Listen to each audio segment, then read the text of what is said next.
দুই যুবতী তৈরি হচ্ছে কলেজে যাওয়ার জন্য। কিরে তোষা, আর কত দেরি করবি? আমি আর দাঁড়িয়ে থাকতে পারছি না। ফোনের অপর পাশ থেকে তোষা বলে, প্লিজ দোস্ত, আর একটু। এই তো হয়ে গেছে আমার।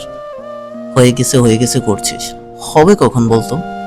ঠিক তখনই পেছন থেকে কেউ বলে, দোস্ত পেছনে তাকা। নেহা পেছনে তাকিয়ে দেখে তুষা ওর পেছনে দাঁড়িয়ে। কলটা কেটেই নেহা বলে, শালি, আমার পেছনে থেকে কথা বলছিস আর বলিসনি?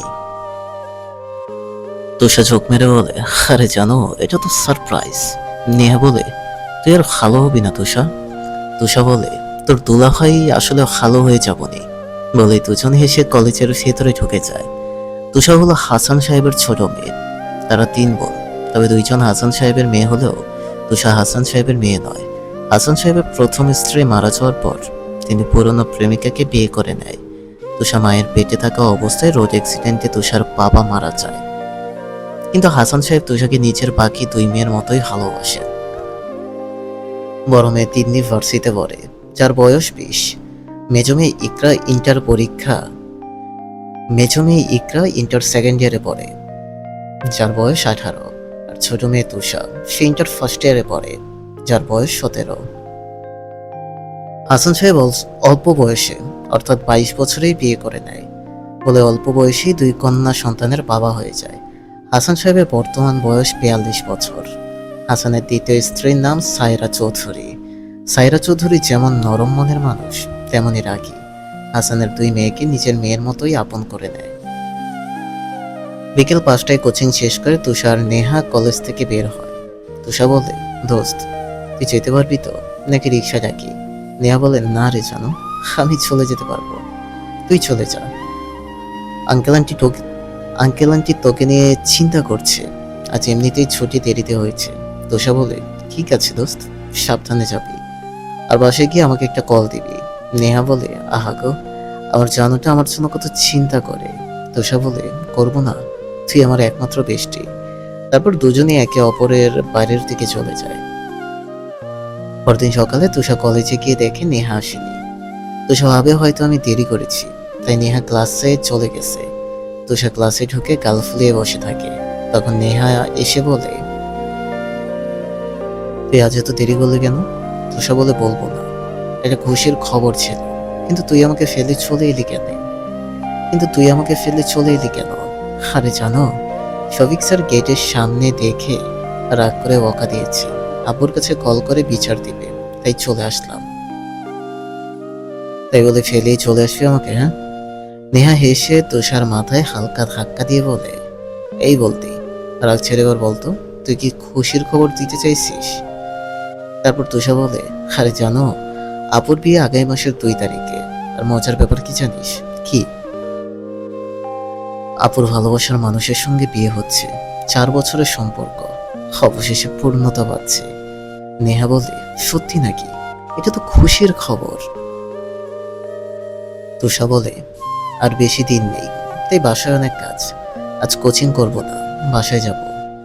আর তুই কিন্তু কালকেই চলে আসবি। নেহা বলে, এত তাড়াতাড়ি কেন যাব? তুষা বলে, তুই তো আমার একমাত্র বেষ্টি, তুই না থাকলে আনন্দই হবে না। আব্বুকে দিয়ে আঙ্কেলকে কল করিয়ে দিব, চিন্তা করিস না। তারপর নেহা বলে, ঠিক আছে, আমি আজ কোচিং করব না, তোকে ছাড়া ভালো লাগবে না। 1 সপ্তাহ পরে। হাসান সাহেবের বাড়ি এখন উৎসব মুখর, মেহমান, হাসি আনন্দে মুখর পরিবেশ। বড় মেয়ের বিয়ে বলে কথা। তুষার বেশি সাজুগুজু করেছে, আয়নার সামনে দাঁড়িয়ে সাজছে। পেছনে নেহা এসে বলে, খিরে জানো, আজ এত সাজছিস কেন? দেখে তো মনে হচ্ছে আপুর না, তোর বিয়ে। তুষা বলে, আম্মু বলেছে না ভালো করে সাজতে, বাড়ি ভর্তি মেহমান তো।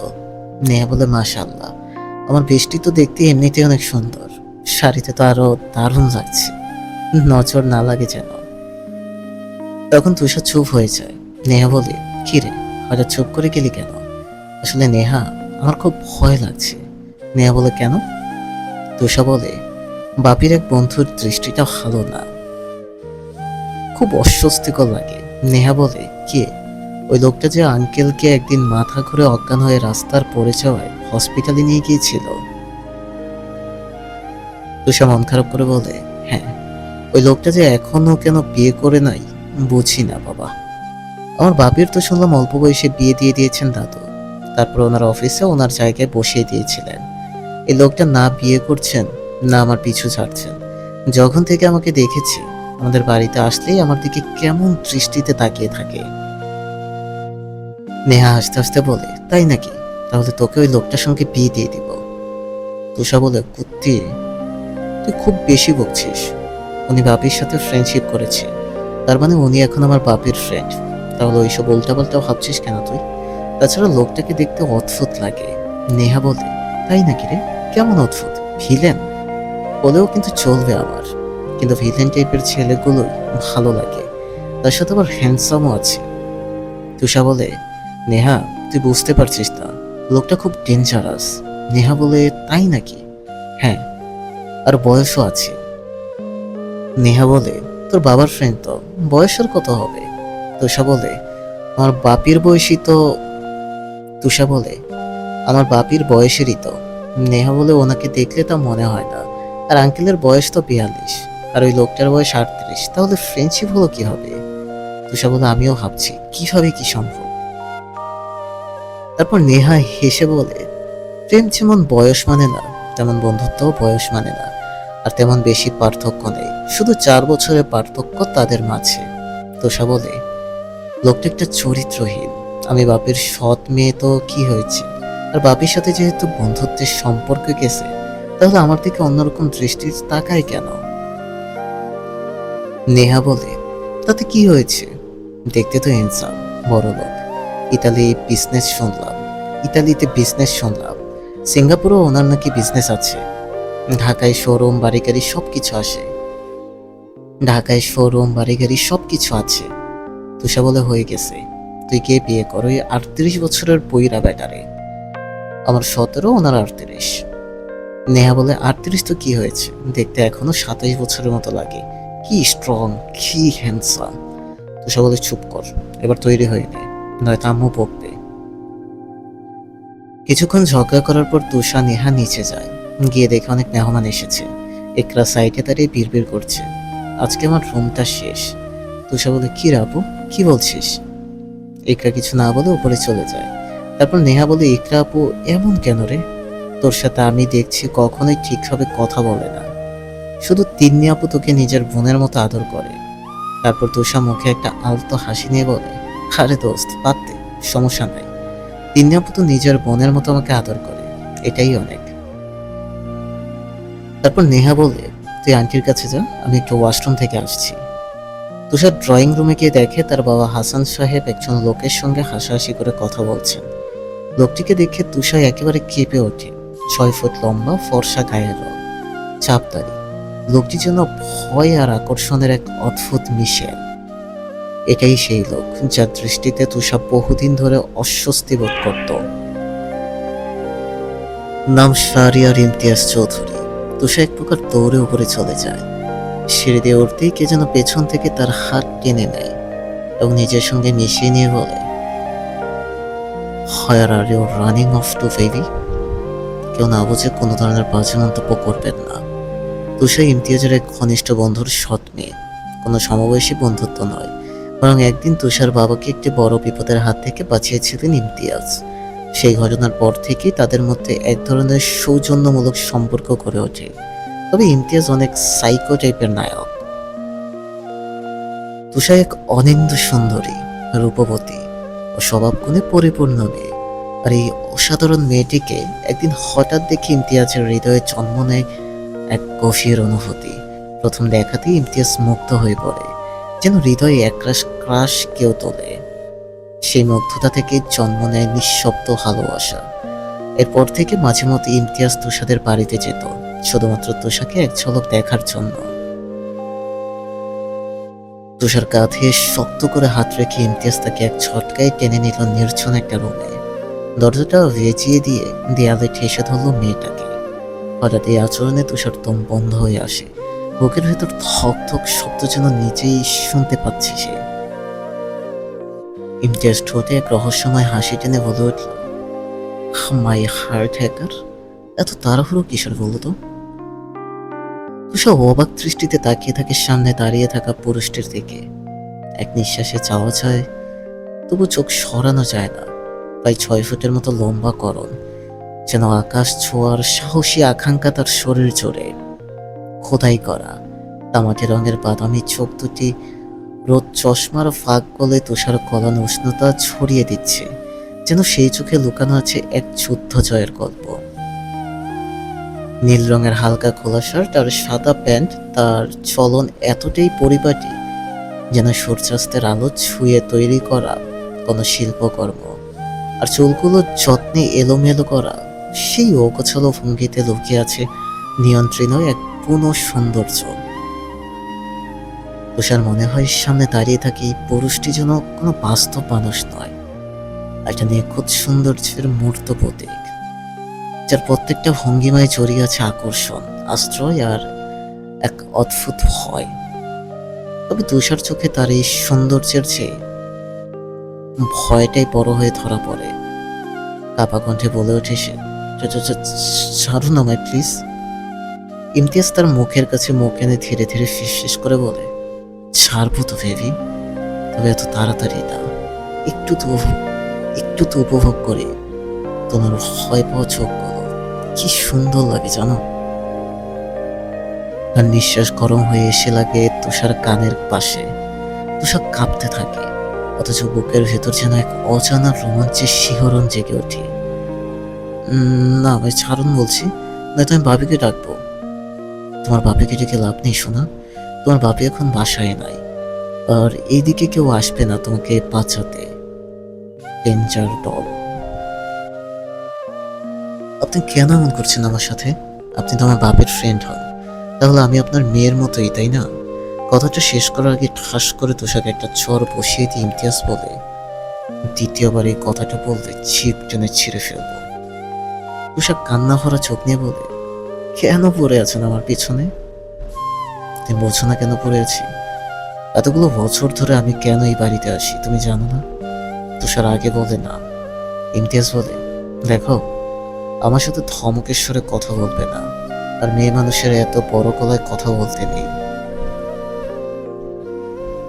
তুষা আবার রাগে চিৎকার দিয়ে বলে, আপনি চলে যান আমার সামনে থেকে। ইমতিয়াজ তুষার পানে এক দৃষ্টিতে তাকিয়ে থাকে। চলে যাব। তুষার হ্যাঁ বলে ইমতিয়াজকে এড়িয়ে যাবে, ঠিক তখনই ইমতিয়াজ রাগ কন্ট্রোলের বাইরে চলে যায়। তুষার দুটো হাত পেছনে নিয়ে দেয়ালের সাথে চেপে নিজের অধরদ্বয় ধারা তুষাকে আঁকলে নেয়। তুষার ধাক্কা দিচ্ছে, তবে পুরুষালী শক্তির কাছে সে হার মানে। এতক্ষণ ছটফট করছে, তবে কিছুক্ষণ যাওয়ার পর তুষার চোখ দিয়ে পানি গড়িয়ে পড়ে।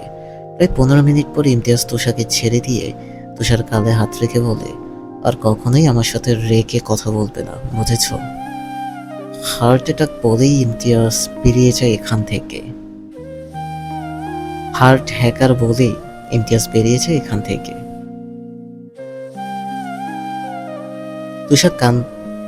তুষা কান্না করতে করতে নিচে বসে পড়ে। ঠিক তখনই নেহা আসে। কিরে তুষা, এখানে কি করছিস? নেহা একটু এগিয়ে এসে তুষার চোখের জল। কিরে তুষা, তোর কি হয়েছে? কান্না করছিস কেন? তুষা দরজার দিকে আঙ্গুল দেখায় আর চোখ দিয়ে পানি পড়ছে। নেহা বলে, কি হয়েছে বল আমায়। তুষা নেহাকে জড়িয়ে ধরে বলে, ওই লোকটা। নেহা বলে, কোন লোকটা? তুষা বলে, ওই লোকটা এসেছিল এখানে। নেহা বলে, কি বলছিস? উনি এসেছিল মানে? কি করেছে? তুষা কথা বলে না, চুপচাপ নেহাকে জড়িয়ে ধরে থাকে। তারপর নেহা বলে, একটু শান্ত হও জানো, কিছু হবে না, আমি আছি তো। নিচে হইচই পড়ে গেল। সায়রা চৌধুরী তুষাকে ডাকছে, গায়ে হলুদের কত কাজ। তুষাকে কবে আসতে বলেছিল? ওইদিকে ডেকোরেশনের লোকরা এসে পড়েছে। ক্যামেরাম্যান ছবি তুলছে, সায়রা চৌধুরী কাজের লোকদের সব বুঝিয়ে দিচ্ছে। তবে তুষা এখনো আসছে না বলে সায়রা চৌধুরী নিজেই তুষাকে ডাকার উদ্দেশ্যে উপরে চলে যায়। সায়রা চৌধুরীর তুষার রুমে প্রবেশ করতে দেখে তুষা বসে আছে আর নেহা ফোনে কথা বলছে। হ্যাঁ আম্মু, আমি ঠিক আছি, তুমি চিন্তা করবে না বলে নেহা পেছনে তাকাতেই দেখে সায়রা চৌধুরী দাঁড়িয়ে আছে।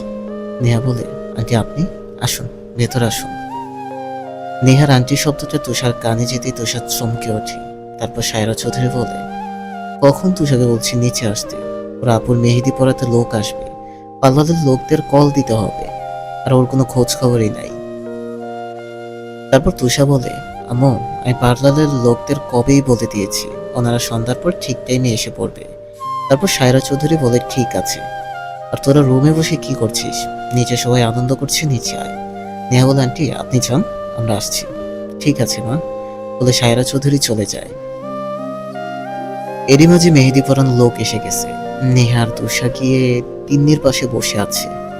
তারই মাঝে হঠাৎ একটা মেয়ে বলে ওঠে, বউকে সাজানো হচ্ছে, হয়ে গেলে আমরা মেয়েদের কাজটা কমপ্লিট করব। এখন কে আগে মেহেদি দিবেন একে একে বসে পড়েন, কারণ বউয়ের স্বাদ শেষ হয়ে গেছে। মেহেদি দেওয়া কমপ্লিট করে আমাদের আবার আরেক জায়গায় যেতে হবে। ইকরা সবার আগে এসে বলে, আমাকে আগে দিন। তিন্নি বলে, আরে তুই পরে দিতে পারবি, তুষা দিয়ে দিক, মেয়েটা কত কাজ করেছে। মা আবার ডাকবে ওকে। ইকরা রাগ দেখে বলে, আমি বসেছি, যখন তো আমি আগে দিব। তিন্নি এবার রেগে গিয়ে বলে, তুই কি আমার বোন? আমার তো মাঝে মাঝে সন্দেহ হয় তুই আমার বোন নাকি। এমনি দিন তো একটা কাজও করিস না, মা তোকে করতে দেয় না। এখন আমার বিয়ে, অনেক কাজ, একটু তো সাহায্য করতে পারি সাথে হাতে। দেখ তো তুষাকে, মেয়েটা সকাল থেকে আমার পিছে পড়ে আছে, কখন আমার কি লাগবে না লাগবে। ইকরা বলে, বাড়িতে এত কাজের লোক থাকতে আমি কাজ করতে যাব কেন? আর মা তো নিজে সব কাজ করে, না কাজের লোককে দিয়ে করায়। ইকরা। তুষা বলে, আরে তিন্নি আপু, ইকরা আপুকে বকছো কেন? তারপর তুষা ইকরার পানে তাকিয়ে বলে, ইকরা আপু তুমি আগে মেহেদি দাও, আমরা পরে দিচ্ছি। ইকরা একটা মুখ মুচকি দিয়ে বসে পড়ে মেহেদি দিতে। তারপর তুষা মেহেদি দেওয়া একজন মেয়েকে বলে, আপনি আগে ওনাকে দেন, আমরা পরে দিচ্ছি। বলে তুষা বেরিয়ে যায়, পেছন পেছন নেহাও যায়। তুষা গিয়ে বাগানে দাঁড়িয়ে আছে। পেছন থেকে নেহা গিয়ে তুষার কাঁধে হাত রাখতে তুষা চমকে উঠে পেছনে তাকিয়ে বলে, তুই? হ্যাঁ। আচ্ছা তুষা, তোর সৎ বন্ধু তোকে দেখতে পারে না, তাহলে তুই এত স্যাক্রিফাইস করিস কেন? ছাড় তো নেহা, বাদ দে, ও আমারই আরেকটা বোন। হ্যাঁ তোর বোন ঠিক আছে, তবে সবকিছুতে স্যাক্রিফাইস করাটা একটু বেশি হয়ে গেল না? আরে বাদ দে তো নেহা, আয় আমরা ওই দিকটাই যাই। হ্যাঁ চল।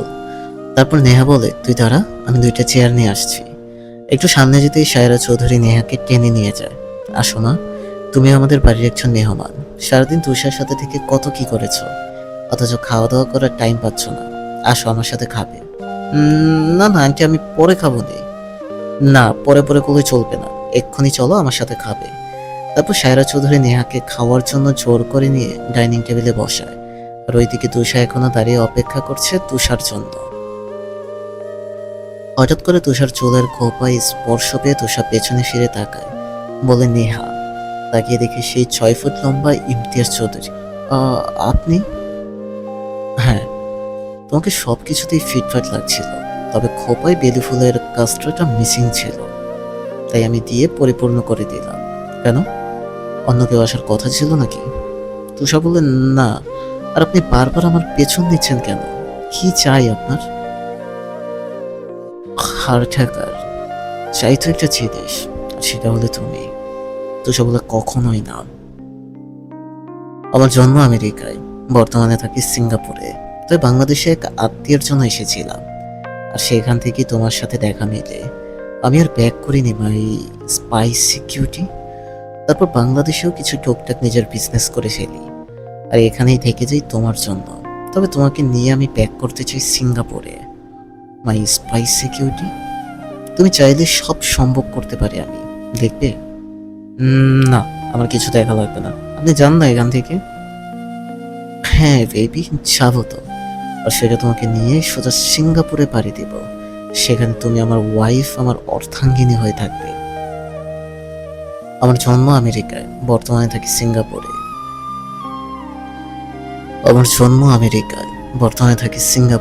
তো বাংলাদেশে এক আত্মীয়র জন্য এসেছিলাম, আর সেখান থেকেই তোমার দেখা মিলে আমি আর ব্যাক করিনি ভাই স্পাইসি কিউটি। তোমাকে নিয়ে থাকবো বলে আমার এত বড় প্রসাদ করেছি, আর সেই তুমি বুঝতে চাইছো না। আমার কি দোষ বেবি? তুষা আবারও রেগে বলে, শরম করেন আপনার এইসব কথা বলতে? আপনি আমার বাপের ফ্রেন্ড হন, ফ্রেন্ড। হ্যাঁ বেবি, সেটা তোমার জন্য হয়েছে। তোমাকে দেখার পর থেকে আমার একটা দিনও ঘুম হয়নি। সেদিনের পর থেকে ভাবছি তোমার বাসার কারোর সাথে আমার ঘনিষ্ঠ সম্পর্ক করে তোমার বাসায় আমাকে আসতে হবে। তারপরে আসলো সেই দিন। তোমার বাবা হাসান একদিন রাস্তায় অজ্ঞান হয়ে পড়ে যায়। যখন শুনি হাসানের মেয়ে, তখনই আমি ওর সাথে বন্ধুত্বের হাত বাড়িয়ে দিই। যেদিন তোমার বাসায় আমি তোমার বাবাকে নিয়ে আসি, তোমাকে দেখতে পাই আর অবাক হয়ে যাই। তবে কাউকে বুঝতে দেইনি আমি। আমার মাথায় একটাই চিন্তা ঘুরতো, যে করে হোক বেবি তোমাকে আমার পেতেই হবে। এত সুন্দর সুন্দর মেয়ে থাকতে আপনি আমার পেছনে পড়ে আছেন কেন? আপনার তো কোনো কিছুর অভাব নেই, তাহলে আমার পেছনে কেন পড়ে আছেন? আই ডোন্ট নো বেবি, আমি জানি না, জানতে চাই না। আমার শুধু তোমাকেই আমার শুধু তোমাকেই চাই। Please leave me, I just love you, please try to understand. আপনি বোঝার চেষ্টা করুন মিস্টার ইমতিয়াজ চৌধুরী। ইমতিয়াজ চৌধুরী নয়, স্বামীকে কেউ নাম ধরে বলে?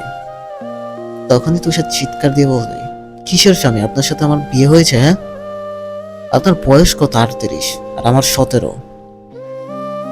ইমতিয়াজ তাতে তাঁত পিষে বলে, চিৎকার দিয়ে কথা বলা আমি পছন্দ করি না বেবি। তারপর তুষার কালে আলতো হাত দিয়ে বলে, ওই সময়ের কথা ভুলে যেও না বেবি। বলে ইমতিয়াজ ওখান থেকে চলে যায়।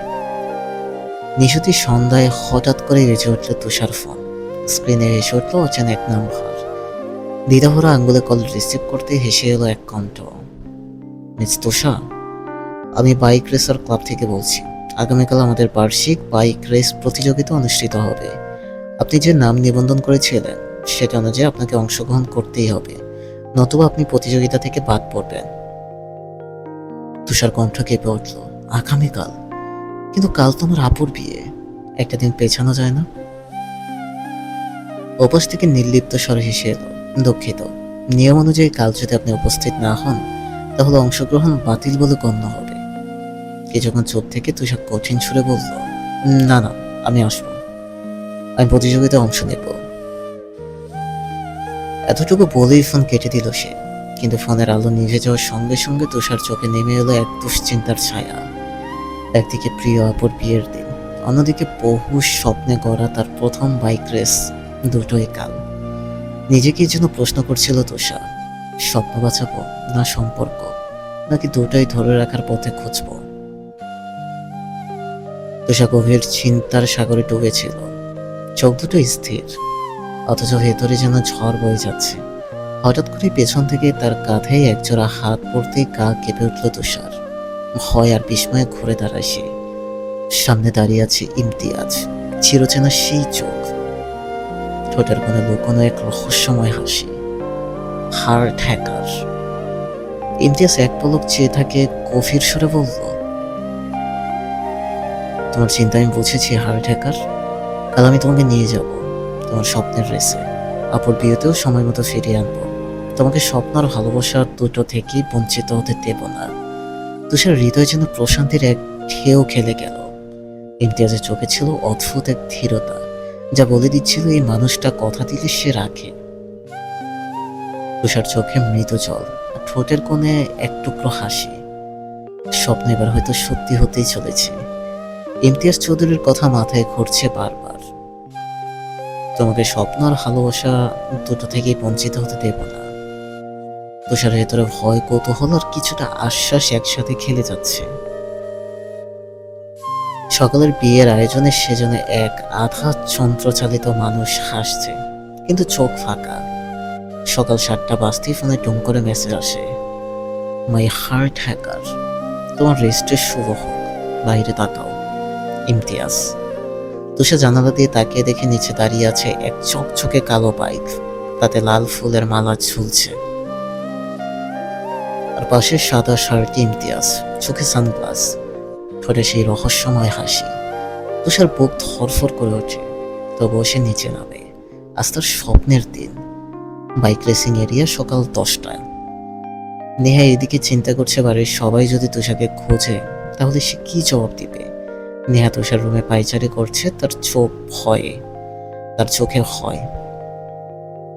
অন্যদিকে আনার চিন্তাও হচ্ছে তুষার জিতবে তো। আবার চিন্তা হচ্ছে ইকরা যে ডেঞ্জারাস মাইয়া, সারাক্ষণ তুষার পেছনে লেগে থাকে। যদি ওর কানে এটা পৌঁছায় তাহলে বাড়ি মাথায় করবে। নেহা দরজা বন্ধ করে রেখেছে, ভেতর থেকে যেন কেউ আসলেও বুঝতে না পারে তুষার রুমে নেই। এইদিকে হাজারো দর্শক, ফটোগ্রাফার আর বাইকারদের ভিড়ে এক কোণে দাঁড়িয়ে তুষা একটা কালো হেলমেট পরে নেওয়ার প্রস্তুতি নিচ্ছে। ইমতিয়াজ সামনে এসে বলে, এই ভিড়ে যদি তোমার হেলমেট খুলে যায়, সবাই তোমার রূপ দেখে পাগল হয়ে যাবে। তাই আমার স্পেশাল গিফট, ব্ল্যাক রোজ হেলমেট, শুধুই তোমার জন্য। তুষার কেঁপে ওঠে, কিন্তু নেয়, তুমি জিতবে বেবি, তোমার উপর আমার সম্পূর্ণ বিশ্বাস আছে, মাই হার্ট হ্যাকার। ঘন্টা বাজে, রেস শুরু হয়। তুষার যেন নিজের ভেতরের ভয় হলে একটা যুদ্ধ শুরু করে। 3বার বাইকে ভারসাম্য হারায়, একবার প্রায় পড়ে যায়, তবু উঠে আবার তার চোখে তখন একটাই ছবি, ইমতিয়াজের সেই ধীর অথচ উন্মাদ চোখ। সব বাধা পেরিয়ে তুষার পৌঁছে যায় ফিনিশ লাইনে, প্রথম হয়ে। দর্শকরা চিৎকার করে ওঠে, কিন্তু ইমতিয়াজ তার দিকে ছুটে আসে না। তুষার আশ্চর্য হয়ে খুঁজতে থাকে তাকে। ঠিক তখনই ভিড় ঠেলে আসে একজন অপরিচিত যুবক, কালো কোট, মুখে ছোট্ট দাড়ি। সে ফিসফিস করে বলে, তুমি জানো না তুমি কে, তুমি শুধু তুষার নও, তুমি ইমতিয়াজ চৌধুরীর অভিশপ্ত আগুন। পালাও যতদিন সময় আছে। তুষার পেছনে তাকায়, কিন্তু লোকটা উধাও। এদিকে এক আনুষ্ঠানিক ঘোষণায় বলা হয়, এইবার race winner miss Tusha Hasan, এর হাতে পুরস্কার তুলে দিবেন আমাদের স্পন্সর মিস্টার ইমতিয়াজ চৌধুরী। তুষা স্তব্ধ, চোখে জল জমে ওঠে। মঞ্চে ওঠে ইমতিয়াজ, চোখে ঠান্ডা অথচ আগুন জ্বলছে। তুষার দিকে পুরস্কার এগিয়ে দিয়ে বলে, এই ট্রফি নয়, আজ তোমাকে নিয়ে যাচ্ছি আমি সিঙ্গাপুরে। রেডি তো মিসেস ইমতিয়াজ চৌধুরী? তুষা এত ভিড়ের মাঝে কিছু বলেনি, চুপচাপ দাঁড়িয়ে থেকে আবার পেছনটা এক পলক দেখে নেয়, তারপর মৃদু হেসে বলে, আপনার সাথে আমার কিছু কথা আছে, তবে এখন নয়, বাড়িতে। ওকে ডেঞ্জার ডল। তারপর তুষার হাতে তুলে দেয় সেই পুরস্কারটি। মঞ্চের পেছনে দাঁড়িয়ে আছে ইকরা, ঠোঁটে অদ্ভুত হাসি। তুই কি ভেবেছিস তুষা আমার বোনের কাছে তুই আপন হয়ে যাবি?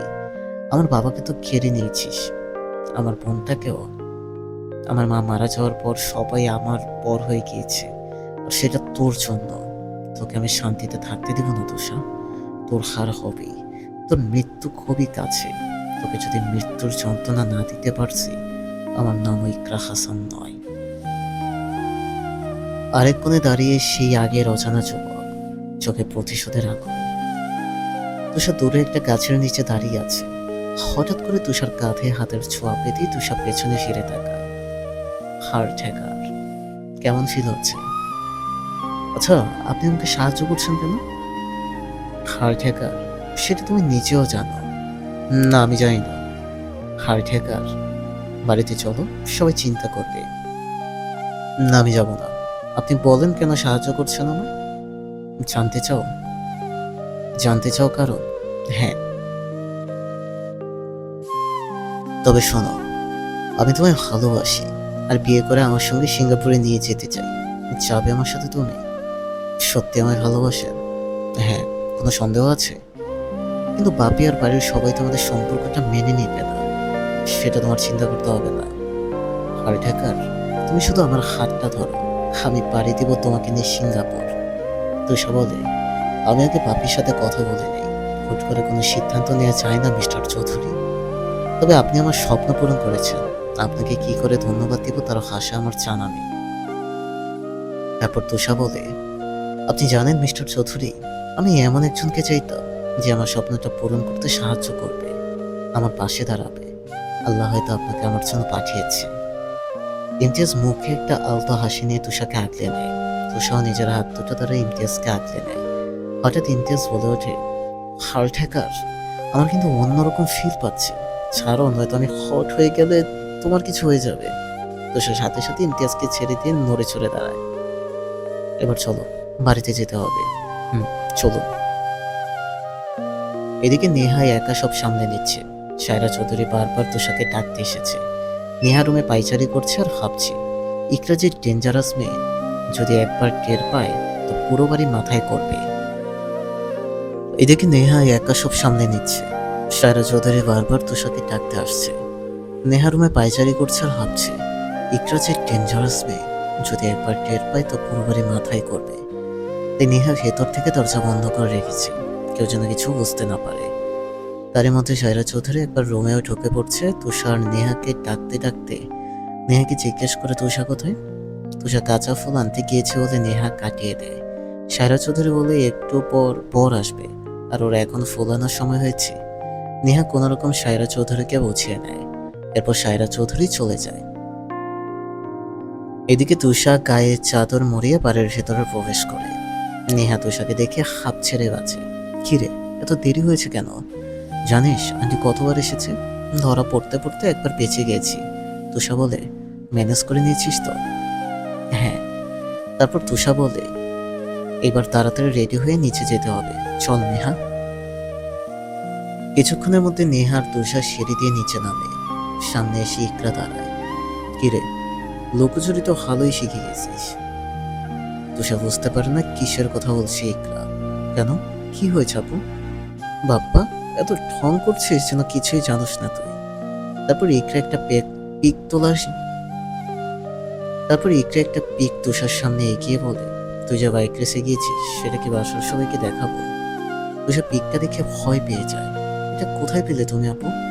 শুধু এটা নয়, তুই যে ওই লোকটার সাথে জড়াজড়ি করছিস এটাও আব্বু আম্মুকে দেখাবো। আজকাল তুই নোংরামিও শিখে গিয়েছিস। আপু তোমাকে কিছু বলি না আপু তোমাকে কিছু বলি না বলে লিমিট ক্রস করবে না। তোর মতো একটা নোংরামি আমাকে লিমিট দেখাস? তোর নিজের লিমিট আছে। তুই তো আমার আব্বুর মেয়ে হওয়ারই যোগ্য না। তুষা কান্না করতে করতে দৌড়ে এখান থেকে চলে যায়। হঠাৎ করে ইমতিয়াজের চোখে পড়ে তুষা বাগানে বসে কান্না করছে। কি হয়েছে হাড়ি ঠাকার, কাঁদছ কেন?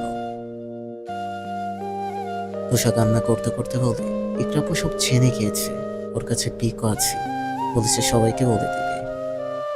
ইমতিয়াজ তুষার চোখ মুছে দিতে দিতে বলে, টেনশন নিও না হাড়ি ঠাকার, দেখে নিচ্ছি ব্যাপারটা, তুমি শুধু নিজের খেয়াল রেখো।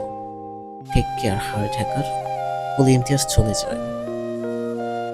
হাসান সাহেব কিছু গেস্টের সাথে কথা বলে একটু এগিয়ে যায়। সামনে তুষা পড়ে। কিরে মামনি, এখানে কি করছিস? বর আসবে, গেটে যা। আসলে বাপি, তোমার সাথে আমার কিছু কথা ছিল। হ্যাঁ মামনি বল। তুষার চোখ মুখে একরাশ হয়, তাও বলার চেষ্টা করে। হাসান সাহেব বলে, হ্যাঁ মামনি বল, তুই কি বলতে চেয়েছিলি? আসলে বাপি, আমি ইমতিয়াজ চৌধুরীকে ভালোবাসি, উনি আমাকে ভালোবাসে, আমরা বিয়ে করতে চাই। পেছন থেকে সায়রা চৌধুরী শুনে ফেলে। হাসান সাহেব কিছু না বললেও সায়রা চৌধুরী পেছন থেকে বলে ওঠে, তুষা। সায়রা চৌধুরীর চিৎকারে পুরো বাড়ি কেঁপে ওঠে। হাসান সাহেব বলে, এটা তুই কি বলছিস মামনি? ইমতিয়াজ আমার বন্ধু হয়, তোর আঙ্কেলের মতো, আর তুই এসব কি বলছিস? সায়রা চৌধুরী এসে তুষার গালে চোর বসিয়ে দিয়ে বলে, এই জন্য তোমাকে আমি মানুষ করেছি? তোমার বয়স আর ওনার বয়স দেখেছ? আম্মু, আমি সত্যি বলছি, আমি ভালোবেসে ফেলেছি ওনাকে। চুপ। সায়রা চৌধুরী তুষাকে টেনে নিয়ে একটা রুমে গিয়ে আটকে দেয়। এইখানেই থাকবে তুমি, আজ তোমার আপুর বিয়ে, নয়তো আজ তোমার কি অবস্থা করতাম তুমি কল্পনাও করতে পারছো না বলে বেরিয়ে যায়। হাসান সাহেব বাহিরে থেকে বলে, দেখ মামনি, এইসব চিন্তা মাথা থেকে বাদ দিয়ে দে, এই সম্পর্ক হওয়ার নয়। বাপি, তোমরা বুঝতে পারছো না, উনি আমাকে অনেক ভালোবাসে, আমাকে ওনার মতো কেউ আগলে রাখতে পারবে না। প্লিজ বোঝার চেষ্টা করো বাপি। সবে বুঝলাম মামনি, কিন্তু তোমার আম্মু মেনে নিবে না। তুমি কিছু একটা করো বাপি। দেখো মামনি, আজ তোর আপুর বিয়ে। দেখ মামনি, আজ তোর আপুর বিয়ে, বিয়েটা মিটে যাক, তারপর আমি দেখছি কি করা যায় বলে হাসান সাহেব বেরিয়ে যায়। ওইদিকে বর এসে গেছে, তিন্নিকে সাজানো হচ্ছে, তবে তিন্নি একটু পরপর তুষার খোঁজ নিচ্ছে। সায়রা চৌধুরী মেহমানদের সামনে কিছু বলতে চায় না, তাই বাবার তিন্নিকে বলছে তুষার রুমে আছে। তিন্নি মা, হয়তো একটু শরীর অস্বস্তি লাগছে, ওর রুমে শুয়ে আছে।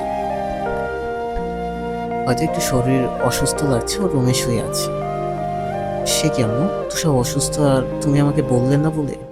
তিন্নি উঠতে যাবে তখনই সায়রা চৌধুরী বলে ওঠে, আরে না না মা, তুমি উঠতে গিয়েছো কেন? বর এসে গেছে, তোমাকে সাজানো শেষ করতে হবে। আমার সাজ হয়ে গেছে আম্মু, আমি আসি। সায়রা চৌধুরী তিন্নিকে জোর করে বসিয়ে দিয়ে যায়। এদিকে হাসান সাহেবের হাতে ধরে একটা রুমে নিয়ে যায় সায়রা চৌধুরী। একই, আমাকে এখানে নিয়ে আসলে কেন সায়রা? ওইদিকে বর এসে বলল যে, তুমি এখানে দাঁড়াও, তোমার সাথে আমার কিছু কথা আছে। কি কথা? তিন্নির বিয়ের পরে আমরা তুষার বিয়ে দিব। সে কি, তিন্নির বিয়ে এখনো শেষ হলো না আর তুমি কি বলছো এসব? আর আমাদের মেজো মেয়ের বিয়েটা হোক এরপর। তুষার মামনি তো এখন অনেক ছোট। তুষার মামনি তো এখন অনেক ছোট।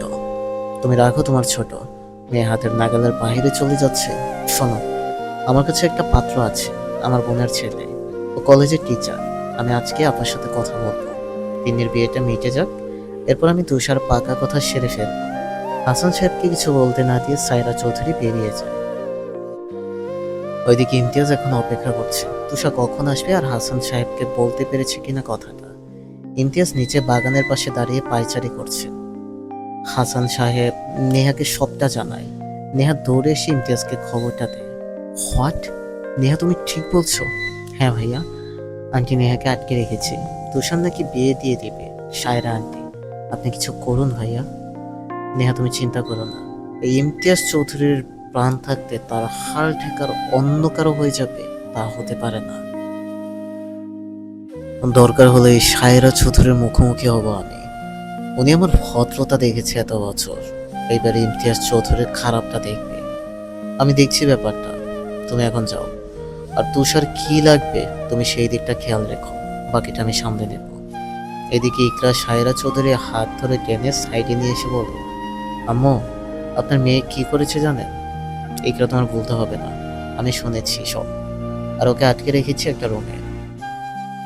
আম্মু, শুধু তা নয়, ও আজকে ফুল আনার বাহানা করে বাইক রেসিং এ গিয়েছিল। কি বলছো ইকরা? হ্যাঁ আম্মু, এই দেখেন পিক। শুধু তাই নয়, তুষার ওই লোকটার সাথে নোংরামিও করেছে। থামো ইকরা, আর বলো না এইসব। আর হ্যাঁ, এইসব কথা যেন চার দেওয়ালের বাইরে না যায়। ঠিক আছে আম্মু, আপনি কোনো চিন্তা করবেন না, বলে একটা শয়তানি হাসি দিয়ে ইকরা চলে যায়। এদিকে তিন্নির বিদায়ের সময় তিন্নি বারবার তুষাকে দেখতে চেয়েছে, কিন্তু সায়রা চৌধুরী তুষাকে বিভিন্ন অজুহাতে দেখতে দেয় না। তিন্নির বিদায়ে সবাই এখন কাজে ব্যস্ত। এদিকে হাসান সাহেব ঘরের চাবি দিয়ে নেহাকে বলে, মা, তুমি ওকে পালাতে সাহায্য করো সায়রা আসার আগে, নয়তো ওর মতকর বোনের ছেলের সাথে তুষার বিয়ে দিয়ে দিবে। ঠিক আছে আঙ্কেল, আপনি কোনো চিন্তা করবেন না, আমি দেখছি। নেহা তুষার রুমের তালা খুলে দিয়ে বাড়ির পেছন দিয়ে তুষাকে পালাতে সাহায্য করে। বাড়ির পেছনে ইমতিয়াজ বাইক নিয়ে দাঁড়িয়েছিল। তুষাকে দেখতে পেয়ে ইমতিয়াজ এগিয়ে আসে। এদিকে হাসান সাহেব দৌড়ে আসে। কিরে মা, সব ঠিকঠাক আছে তো? হ্যাঁ ভাবি, সব ঠিকঠাক আছে। তারপর হাসান সাহেব তুষাকে ইমতিয়াজের হাতে তুলে দিয়ে ইমতিয়াজকে উদ্দেশ্য করে বলে, দেখ ইমতিয়াজ, তোর সাথে আমার এত বছরের বন্ধুত্ব ছিল, আমি বিশ্বাস করি আমার মেয়েকে তুই সুখে রাখবি। যদি আমার মেয়ে দুঃখ দেখি তো তোর খবর আছে। আরে দোস্ত, চিন্তা করিস না, এই শাহরিয়ার ইমতিয়াজ চৌধুরীর প্রাণ থাকতে তার হাল ঠেকানোর কিছু হতে দিব না। শাহরিয়ার ইমতিয়াজ চৌধুরীর প্রাণ যে তুষার কাছে বন্দী। তুষার কিছু হয়ে গেলে এই ইমতিয়াজ নিঃশ্বাস হয়ে যাবে। তারপর ইমতিয়াজ তুষাকে নিয়ে এখান থেকে পালিয়ে যায়। এদিকে সায়রা চৌধুরী তুষাকে দেখতে না পেয়ে বাড়িতে হইচই তাণ্ডব বাঁধিয়ে দেয়। কে আমার মেয়েকে নিয়ে গেছে বলো, আমি ছাড়বো না তাকে। তারপর সায়রা চৌধুরী তার বোনের ছেলেকে কল দেয়। নিশীথ বাবা, তুষাকে কেউ তুলে নিয়ে গেছে, তুই কিছু কর, তোর হবু বউকে উদ্ধার কর।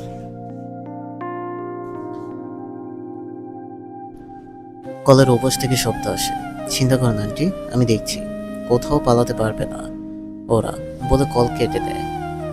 তারপর একটা এগিয়ে এসে বলে, আম্মু, আমি দেখেছি নেহার আব্বু সাহায্য করছে তুষারকে পালাতে। কি?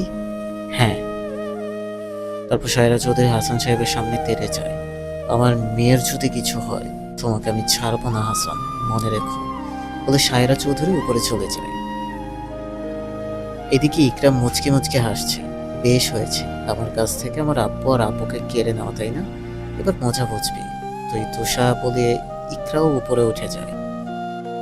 ইমতিয়াজ আর তুষার একটা কাজে অফিসে গিয়ে বিয়ে করে, আবার রওনা দেয় এয়ারপোর্টের দিকে। তাড়াহুড়োয় একটা বাইক নিয়ে আসতে পেরেছে তারা, দুজনে একটা বাইকে বসে। তারপর বাইক স্টিয়ারিং দেয় ইমতিয়াজ। তাদের গন্তব্য এয়ারপোর্টের দিকে।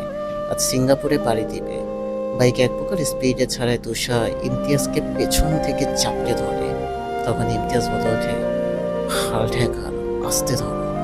আমি কিন্তু সেই মুডে নেই। যদি একবার হল্ট হয়ে যায় তো এখানেই সব শেষ। বাইকে তো স্পিডে স্টিয়ারিং দিয়েছে যে তুষার ভয়ও কাজ করছে। তবে এখন যে ভয়টা লাগছে বাইক রেসের সময়ও লাগেনি। ইমতিয়াজ আবারও বলে, হাল ঠেকার, নড়ে চড়ে বসে, না হলে কিন্তু এখনই কিছু হয়ে যাবে। তুষার এখনো চোখ বন্ধ করে ইমতিয়াজকে চাপড়ে ধরে বসে আছে। অবশেষে ইমতিয়াজ কন্ট্রোললেস হয়ে চলন্ত বাইকে তুষাকে এক হাতে টেনে সামনে পেনিয়ে আসে। তুষাকে নিজের কোলে বসে ইমতিয়াজ অধর ডোবায় তুষার অধরে, এর পরপর তুষার গলায়। তুষার একটু নেড়ে উঠতে ইমতিয়াজ বলে, বলেছিলাম না হাল ঠেকার, নড়ে চড়ে বসতে? এখন নড়ছো কেন? চুপচাপ বসে থাকো, আমাকে আমার কাজ করতে দাও। কিছুক্ষণ পর ইমতিয়াজ তুষাকে ছেড়ে আবার বাইকে মনোযোগ দেয়। দেখতে দেখতে তারা এয়ারপোর্টে পৌঁছে যায়। তুষার চোখ মুখ ভয়ে শুকিয়ে এসেছে। ইমতিয়াজ বলে, তুমি একটু বসো এখানে, হাল ঠেকার। ইমতিয়াজ বলে, তুমি একটু বসো এখানে, হাল ঠেকার। আমি পানি আর কিছু খাবার নিয়ে আসছি। না না, আপনি কোথাও যাবেন না, আমার পাশে বসুন। আরে ভয় পাচ্ছ কেন টেনচার ডন? তুমি তো অনেক সাহসী একটা মেয়ে। বলে তুষার গালে হাত ছুঁয়ে ইমতিয়াজ খাবার কিনে আনার জন্য চলে যায়। কিছুক্ষণ পর ইমতিয়াজ খাবার হাতে নিয়ে এসে দেখে তুষা নেই। চারদিকে পাগলের মতো খুঁজছে। হঠাৎ সাইডে একটি গাড়ির কাছ থেকে একটা মেয়ের কণ্ঠ হেসে আসে। ইমতিয়াজ তাকিয়ে দেখে একটা মেয়েকে জোর করে গাড়িতে তোলা হচ্ছে। সেটি আর কেউ নয়, তুষা। ইমতিয়াজ দৌড়ে যায় গাড়ির উদ্দেশ্যে। তার মধ্যেই তুষাকে গাড়িতে তুলে ফেলেছে নিশ্চিত। গাড়ি যখন স্টিয়ারিং দেওয়া হয় ইমতিয়াজ দৌড়ে গিয়ে বাইকে ওঠে। কিছুক্ষণ চলার পর ইমতিয়াজ বাইক নিয়ে নিশিতের গাড়ির সামনে গিয়ে ওঠে। ঠাস করে নিশিতের গাড়ি থামিয়ে ফেলে। নিশিত গাড়ি থেকে নেমে বলে, ভালোই ভালো আমার রাস্তা ছেড়ে দে, হয়তো তোর আজকে শেষ দিন হবে। তখনই ইমতিয়াজ বলে ওঠে, কার আজ শেষ দিন সেটা এক্ষুনি বোঝা যাবে। বলতে বলতে ইমতিয়াজ দৌড়ে গিয়ে একটা স্টিলের রোলার নিয়ে আসে। নিশিত নিজের বন্দুক বের করে ইমতিয়াজকে গুলি করতে যাবে, ঠিক তখনই ইমতিয়াজ রোলারটা নিশিতের দিকে ছুঁড়ে মারে। নিশিতের মাথায় গিয়ে পড়তে নিশিত মেঝেতে পড়ে যায়। কিছুক্ষণ যাবৎ ইমতিয়াজ রোলার দিয়ে নিশিতকে আঘাত করতে থাকে। নিশিতের নাক মুখ ফেটে রক্ত বেরিয়ে আসে। মাথায় বেশি আঘাত করে নিশিত আগেই নিঃশ্বাস ত্যাগ করে। তবু ইমতিয়াজ আঘাত করেই যাচ্ছে, যেন একটা পাথরকে পেটানো হচ্ছে, যে নড়ছে না। তুষার দৌড়ে এসে ইমতিয়াজের হাত থেকে রোলারটা নিয়ে মেঝেতে ফেলে দিয়ে বলে, আপনি কি? তারপর তুষার নিশিতকে হাত দিয়ে দেখে নড়ছে না, নাকের কাছে আঙ্গুল ছোঁয়ায়। নিশিত আগেই নিঃশ্বাস ত্যাগ করে। তুষার চিৎকার দিয়ে ওঠে, এটা কি করলেন আপনি? ও তো মরে গেছে। ইমতিয়াজ রক্তমাখা হাত নিয়ে তুষার গালে হাত ছুঁয়ে বলে, চলো হার্ট হ্যাকার, আমাদের দেরি হয়ে যাচ্ছে। তুষার এখনো মেঝেতে পড়ে কান্না করছে। হঠাৎ পেছন থেকে নেহার শব্দ শোনা যায়। নেহা আর হাসান সাহেবকে দেখে তুষা বলে, পাপি, নেহা, তোমরা এখানে এলে কি হবে?